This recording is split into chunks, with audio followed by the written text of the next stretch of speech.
مومن کی زندگی میں جن چیزوں کا پایا جانا اللہ تبارک و تعالیٰ کی بارگاہ میں بڑا محبوب ہے، اور رب کریم جس چیز کو اپنے بندہ مومن میں دیکھنا پسند فرماتا ہے، ان چیزوں میں سے ایک چیز ہے دل کی نرمی، طبیعتوں کا ٹھنڈا رہنا، لب و لہجے کے اندر خوبصورتی اور اخلاق کا پیدا کرنا۔ اللہ تبارک و تعالیٰ نے نبی کریم علیہ الصلاۃ والسلام کو جو حکم دیا اور حضور کے وسیلے سے دراصل ہمیں سمجھایا، تو قرآن مجید نے ارشاد فرمایا کہ فَأَمَّا الْيَتِيمَ فَلَا تَقْهَرْ، اے محبوب یتیم کو جھڑکا نہ جائے، اس کو کوئی اپنے لفظوں کے ساتھ بھی تکلیف نہ دے، کوئی جھڑکی نہ پلا دے، اور فرمایا وَأَمَّا السَّائِلَ فَلَا تَنْهَرْ، کسی یتیم پر سختی نہ کی جائے اور کسی سائل کو، مانگنے والے کو جھڑکا نہ جائے۔ وَأَمَّا بِنِعْمَةِ رَبِّكَ فَحَدِّثْ، بلکہ جو رب کریم نے نعمتیں عطا کی ہیں ان کا چرچا کیا جائے، سختی نہ ہو، طبیعتوں میں سختی نہ ہو، مزاجوں میں تلخی نہ ہو۔ بڑی تیزی کے ساتھ لوگوں کے مزاج سخت ہوئے ہیں۔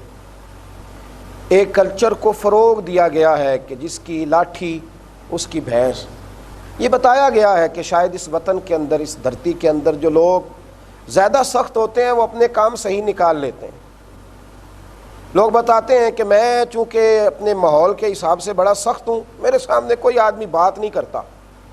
تو بھائی دین تو اس کو پسند نہیں کرتا۔ ہاں آپ بد مذہب پر سختی کریں گے، بے دین پر سختی کریں گے، کوئی آدمی ناجائز کام کر رہا ہو تو اس پر سختی کریں گے۔ حکم دیا گیا، مومن کے لیے حکم دیا گیا کہ اشداء علی الکفار، وہ کافر پر سخت ہوتا ہے، رحماء بینہم، پر آپس میں تو بڑے رحم دل ہوتے ہیں مومن۔ ہو ہلکا یاراں تو بریشم کی طرح نرم، بریشم کی طرح نرم۔ ہاں رزم حق و باطل ہو تو فولاد ہے مومن۔ مومن غیر کے لیے سخت ہوتا ہے، لیکن وہ اپنوں پر، اپنے گھر والوں پر، اپنے دوستوں پر، ان پر وہ سختی کرے گا۔ وہ صرف ان لوگوں پر سختی کرنے لگ جائے جو اس کے زیر دست ہیں، ذرا اس کے نیچے ہیں، ذرا اللہ نے انہیں تھوڑا سا کمزور رکھا ہے تو وہ سختی کرے گا۔ میرے نبی کریم علیہ السلام نے فرمایا، بخاری مسلم کے لفظ ہیں، حضور نے فرمایا رب کریم نرمی والا ہے، بندوں پر نرمی کرتا ہے۔ وہ سختی کرے تو آپ بتلائیے چھوٹے چھوٹے گناہوں پر سزا ملنے لگے تو کیا معیار ہو۔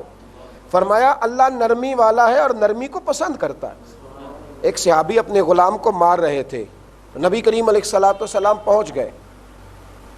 اللہ کے حبیب علیہ الصلاۃ والسلام نے پہنچ کر کے فرمایا اس سے درگزر کاری سے معاف کر۔ عرض کی حضور کتنا کروں؟ تو وہ صحابی کہتے ہیں اللہ کے محبوب نے ایسا جملہ کہا کہ میری سوچ ہی بدل گئی، حضور میں بڑی معافی دیتا ہوں، یہ غلطیاں ہی بہت کرتا ہے، آخر کتنا معاف کروں؟ تو محبوب فرمانے لگے اتنا ہی معاف کر جتنا رب کریم تجھے معاف کرتا ہے، اتنی نرمی کر جتنی اللہ تیرے اوپر کرتا ہے۔ کتنے گناہ ہیں جن کی وہ سزا نہیں دیتا، کتنی کمزوریاں ہیں جن پر وہ پردے ڈال دیتا ہے۔ اللہ نرمی والا ہے، نرمی کو پسند کرتا ہے۔ اور میرے نبی پاک علیہ السلام فرمانے لگے، مسلم شریف میں ہے، حضور علیہ الصلاۃ والسلام نے فرمایا یہ جو نرمی ہے نا، نرمی اس کا فائدہ یہ ہے کہ نرمی جس چیز میں آتی ہے اسے خوبصورت بنا دیتی ہے۔ نرمی جس چیز میں آتی ہے اسے خوبصورت بناتی ہے۔ اور فرمایا سختی جہاں آتی ہے چیزوں کو خراب کرتی ہے، بدصورتی پیدا کرتی ہے۔ نرم لوگ گویا دنیا میں دنیا کا حسن ہے، دلوں کی نرمی گویا حسن ہے۔ کئی نرم لوگ ہیں جو کبھی ارادہ تو کرتے ہیں میں نے سخت ہونا ہے، لیکن وہ ہو نہیں پاتے، ان کا مزاج نہیں ہوتا۔ دیکھیے نا میرے نبی کریم علیہ الصلاۃ والسلام کے بارے میں کافر کی سوچ کیا تھی؟ جب مکہ فتح ہوا نا، مکہ فتح ہوا تو کچھ بڑے سخت دشمن تھے جنہوں نے دین کو بڑا نقصان پہنچایا۔ تو ان کو لوگ مشورہ کیا دیتے تھے؟ لوگ کہتے تھے مولا علی کہتے نہ چڑھ جانا، تم نے بڑا نقصان کیا ہے دین کا، وہ دین کا دشمن سمجھ کے ماریں گے۔ عمر فاروق کے قابو نہ آ جانا، مار دیے جاؤ گے۔ ابو بکر صدیق، عثمان غنی کے قابو نہ آ جانا۔ تو کہا پھر بچنے کا طریقہ کیا ہے؟ کہنے لگے کہیں چھپتے چھپاتے نا مدینے کے چاند کی بارگاہ میں چلے جاؤ، جو ان کی چھتری کے نیچے آئے گا نا تو معاف کر دیا جائے گا، معاف کر دیا جائے گا، اس لیے کہ وہ کریم ہیں، جب غلبہ کریں گے تو وہ معاف ہی کریں گے۔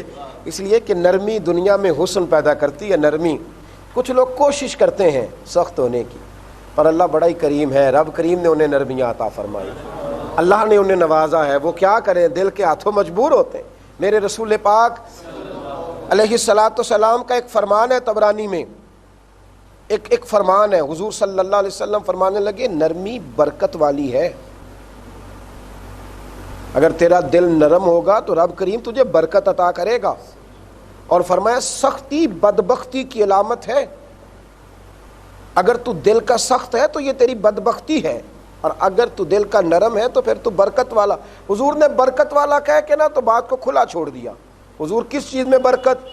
تو شارحین فرماتے ہیں جو نرم دل ہوگا اس کے رزق میں برکت، اس کے عمل میں برکت، اس کے علم میں برکت، جو نرم دل ہوگا اس کی عمر میں برکت، اس کی اولاد میں برکت، اس کے احباب میں برکت، اس کی عزت میں برکت، اس کی ہر چیز میں اللہ برکت پیدا کر دے گا، چونکہ اس نے اپنے دل کو نرم رکھا ہے تو رب کریم اسے برکتیں ہی برکتیں عطا فرمائے گا۔ تو نرم رہنا، مومن اپنے دل کو نرم رکھے، مومن اپنی زندگی میں سختیوں سے بچے، ہاں جہاں سختی کی ضرورت ہو، جہاں سختی کی ضرورت ہو، جہاں اصول قائم کرنا ہو وہاں وہ اصول کو قائم کرے۔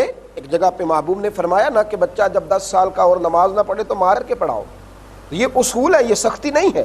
لیکن سختی کا معاملہ ہے کہ اپنی طبیعت کے لحاظ سے سخت ہو، اپنے لب و لہجے کے اعتبار سے سخت ہو جانا، اس کو میرے نبی کریم علیہ السلام پسند نہیں کرتے تھے، بلکہ بعض ایسی چیزیں جن سے لوگوں کو گھن آتی ہے ان پر بھی حضور نرمی کا مظاہرہ کرتے تھے، ان پر بھی۔ حضرت جناب ابو ہریرہ رضی اللہ تعالیٰ عنہ فرماتے ہیں کہ دیہاتی آیا مسجد میں اور اس نے مسجد میں آ کر پیشاب کرنا شروع کر دیا۔ کتنی گھن والی بات ہے، کتنا مشکل ہے یہاں کنٹرول کرنا۔ کہتے ہیں صحابہ میں سے بعض لوگ اس پر سختی کرنا چاہتے تھے اور حضور نے فرمایا اب اسے روکو نا، اس لیے کہ پیشاب کرتے وقت جب کوئی رکتا ہے تو اسے بڑی تکلیف ہوتی ہے، اسے روکو نہیں۔ جب اس نے پیشاب کر لیا، اب ذرا انداز دیکھیے یہ کتنا گھن والا کام ہے، مسجد میں غلطی سے بھی کوئی بچہ یہ کام کر جائے کتنی تکلیف ہوتی ہے، لیکن رسول کریم علیہ السلام نے فرمایا اسے روکو نہیں بھائی۔ جب وہ فارغ ہو گیا تو حضور نے ایک صحابی سے کہا پانی لاؤ اور یہاں بہا دو، پانی لائے، مسجد کو دھو ڈالا، حضور نے انہیں قریب بلایا اور بلا کے فرمایا مسجدیں تو پاک ہوتی ہیں، عبادت کے لیے ہوتی ہیں، یہ پیشاب کے لیے تو نہیں ہوتی۔ اور پھر میرے رسول پاک نے صحابہ پہ نظر ڈالی اور فرمایا رب کریم نے ہمیں سختیوں کے لیے نہیں بنایا، اللہ نے ہمیں رحمت للعالمین بنا کے بھیجا ہے۔ ہم لوگوں کو آسانیوں میں مبتلا کریں گے، تکلیف میں مبتلا نہیں کریں گے، ہم لوگوں کو آسانی۔ جب آپ کا دل نرم ہوتا ہے نا، جب کسی مقام پہ دل بڑا نرم ہوتا ہے اور بڑا کسی پہ رحم آتا ہے تو میرے نبی پاک علیہ السلام نے فرمایا تم اہل زمین پر رحم کرو، رب کریم تمہارے اوپر رحم فرمائے گا۔ جب آپ کا دل بڑا نرم ہوتا ہے نا، پیار آتا ہے، تو سمجھ لیں پھر اللہ وہاں آپ کو اعزاز دیتا ہے، وہاں اللہ آپ کو ایک مقام دیتا ہے۔ سلطان محمود غزنوی کے والد سبکتگین نام تھا، وہ کہتے میں تو ایک غلام تھا، بادشاہ تو تھا ہی نہیں، شکار کا بہت شوقین تھا۔ ایک دن جنگل میں گیا شکار کھیلنے کے لیے، تو صبح سے لے کر عصر تک تلاش کیا، شکار ہی نہ ملا۔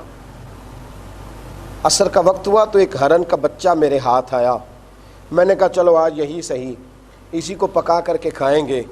کہتے ہیں چونکہ عصر ہو چکی تھی تو میں نے سرپٹ دوڑایا، سرپٹ گھوڑے کو، پیچھے مڑ کے دیکھا نہیں، تاکہ میں مغرب ہونے سے قبل جنگل کے علاقے سے نکل جاؤں، کوئی درندہ مجھے نقصان نہ پہنچائے۔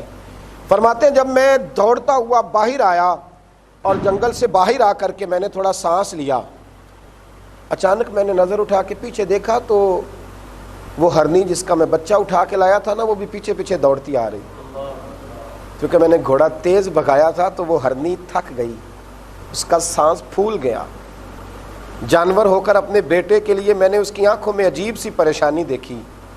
کہتے ہیں کہ لمحے کے لیے دل میں خیال آیا کہ صبح سے کچھ نہیں شکار ملا تو یہ آیا ہے تو چھوڑوں کیوں، لیکن دوسرے ہی لمحے پھر میرے دل میں خیال آیا کہ ماں کو بچے سے جدا کر دوں، کوئی نہیں، آج میں سمجھوں گا کہ میرا دن ضائع گیا۔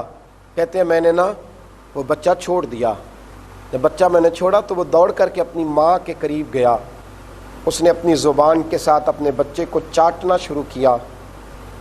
کہتے ہیں کہ وہ ہرنی اپنے بچے کو لے کے جب جنگل کی طرف بڑھی تو ایک دفعہ پلٹ کر اس نے پھر میرا چہرہ دیکھا، جانے وہ کیا شکر ادا کر رہی تھی۔ کہتے ہیں آج ملا مجھے کچھ نہیں، لیکن عشاء پڑھ کے جب میں بستر پہ سویا تو رب کریم نے مجھے بڑی ٹھنڈی نیند عطا فرمائی۔ آج میں نے کمایا کچھ نہیں پر بڑے سکون سے سویا، ابھی آنکھ لگی تھی کہ آنکھ لگ گئی، مجھے مدینے والے محبوب کریم علیہ السلام کا دیدار نصیب ہو گیا۔ اور نبی کریم علیہ السلام نے فرمایا آج تو نے ایک جانور پر رحم کھایا ہے، نرم دلی دکھائی ہے، اب رب کریم تمہیں اعزاز یہ دے گا کہ اللہ تعالیٰ تمہیں بادشاہی عطا فرمائے گا۔ یاد رکھنا، جس طرح تم نے اس جانور پر رحم کھایا ہے، اسی طرح اللہ کی مخلوق پر بھی رحم کھاتے رہنا۔ اگر رحم کھاتے رہو گے تو اللہ تعالیٰ تمہیں عزتیں عطا فرماتا رہے گا۔